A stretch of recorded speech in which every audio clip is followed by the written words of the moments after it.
হয়, মই বৰ্তমান এটা দৃশ্য দেখুৱাবলৈ আগবাঢ়িছো। কাজিৰঙাৰ এই দৃশ্য 100 কোটি টকীয়া পানী যোগান আঁচনি, কিন্তু বছৰ বছৰ ধৰি সেই ধৰণে পৰি আছে। আজিলৈকে বিশুদ্ধ খোৱা পানী এটোপা পোৱা নাই এই আঁচনিখনৰ পৰা। প্ৰথমতে ইয়াৰ যিখন ৰিহন দৈমাৰী শেহতীয়াকৈ উদ্বোধন কৰিছিলে, মুকলি কৰিছিলে, গ্ৰেটাৰ কাজিৰঙা পানী যোগান দ্বিতীয় খণ্ড 2 বুলি কৈছে। 15 ফেব্ৰুৱাৰী 2021, মানে আপোনাৰ যি ইলেকশ্যন নিৰ্বাচনৰ আগে আগে মন্ত্ৰী বোকাখাটৰ বিধায়ক, সেই সময়ৰ বিধায়ক মন্ত্ৰী আছিলে অতুল বৰাৰ উপস্থিতিত মুকলি কৰিছিলে। দ্বিতীয় নম্বৰৰ বাবে, 2 নম্বৰৰ বাবে, 2 বাৰৰ বাবে, ছেকেণ্ড টাইমৰ বাবে মুকলি কৰিছিলে। ইয়াৰ আগতে গৌতম ৰয় আছিলে, গৌতম ৰয়ে মুকলি কৰিছিলে কংগ্ৰেছ চৰকাৰৰ দিনত। আচলতে এই পানী যোগান আঁচনিটো অন্য একো কথা নহয়, এয়া হ'লগে এটা সোণৰ কণীৰ পৰা হাঁহ। ইয়াৰ পৰা কোনো ধৰণৰ লোক উপকৃত হোৱা নাই, সেই অভিযোগ আমি দীৰ্ঘদিন ধৰি পাই আহিছো। আৰু সঁচা সঁচিকে ইয়াৰ পৰা কোনো ধৰণৰ উপকৃত হোৱা নাই লোকে।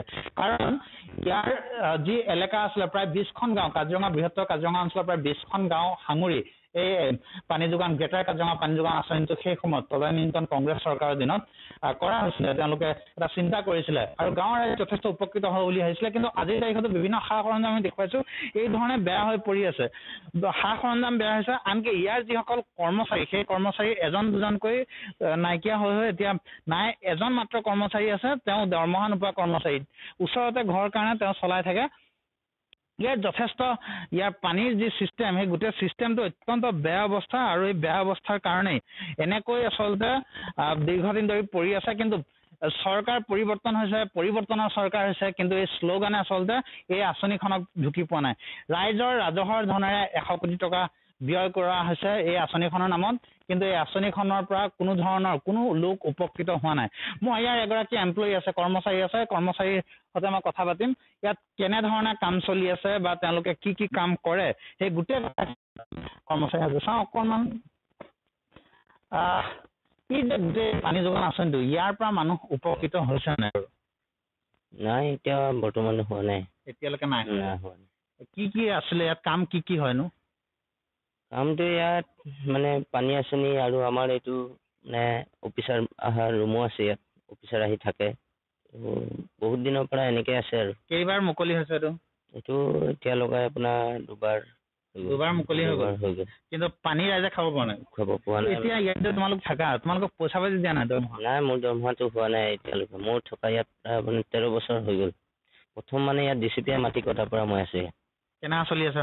মোৰ মানে একদম হাজিৰা কৰিবলৈ উপায় নাই আৰু তেনেকে মই চলি আছো। যেন ইয়াৰ যদি কিবা এটা বস্তু, এপত যদি সামগ্ৰী এটা, কিবা এটা বস্তু হেৰাই গ'ল, বোলে চকী এখনে হেৰাইছে বা গ্লাছ এটা বা এচি এটা হেৰাই গ'ল, তাৰ কাৰণে কোন জগৰীয়া হ'ব? জগৰীয়া ময়ে হ'ম। তোমাক চোৱা চিতা দায়িত্বটো কোনে দিছে? চোৱা চিতাটো এইটো আমাৰ অফিচৰ পৰা দিছে। SDO ইঞ্জিনিয়াৰে কৈ থৈছে, ভালকে চাবা, থাকিবা, মেলিবা। এই যে তুমি যে পইচা নোপোৱাৰ কথাটো কোৱা নাই নেকি? মই কৈছো, বহুতবাৰ কৈছো, তুমি ধৈৰ্য ধৰি থাকা, কিবা এটা দিম, কিবা এটা দিম। কেতিয়াবা কোনোবা আকৌ অফিচাৰ বদলি হৈ যায়, কোনোবা মিনিষ্টাৰ আহি পেলাইও চেঞ্জ হৈ যায়, তেনেকা। মই মানে বহুত দুখত আছো। আৰু পইচা এতিয়া এপইচাও নোপোৱা নেকি? নাই, তেনেকে নাপাওঁ। এনে অফিচাৰবোৰ যদি কোনোবা আহে কেতিয়াবা ধৰক থাকিবলৈ, তেতিয়া তেওঁলোকে মোক দি থৈ যায়। কোনোবাই 500, 400 এনেকে দি থৈ যায়। আৰু তেনেকে চলি আছে? হয়, মই তেনেকে চলি আছো। কাজিৰঙা পিলখানাৰ যুৱক এজন ঘৰৰ কাষতে, নিজৰ বাসগৃহ যি আছে, বাসগৃহৰ কাষতে লাগি আছে পানী যোগান আঁচনি। সেইকাৰণে পানী যোগান আঁচনিত চোৱা চিতাৰ দায়িত্ব আছে।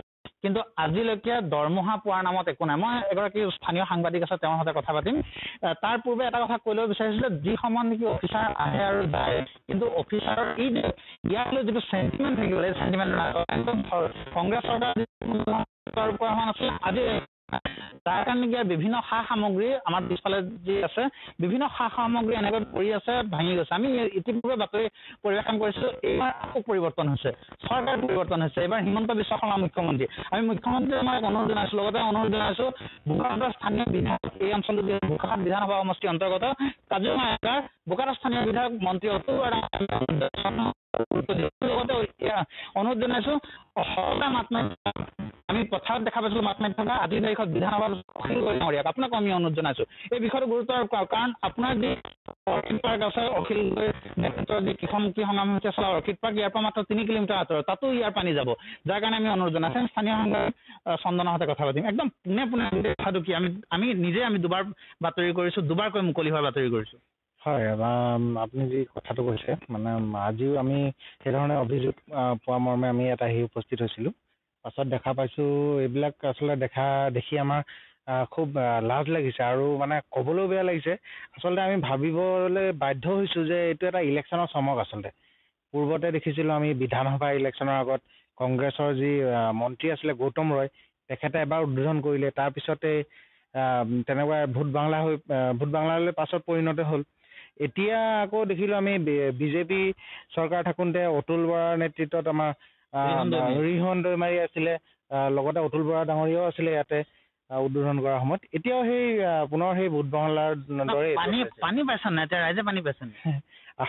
আমি আহিতো দেখা পাইছিলোঁ ইয়াত হেৰি টেংকি আছে কিন্তু পাইপ নাই, গতিকে পানী পোৱাটো কোনো প্ৰশ্নই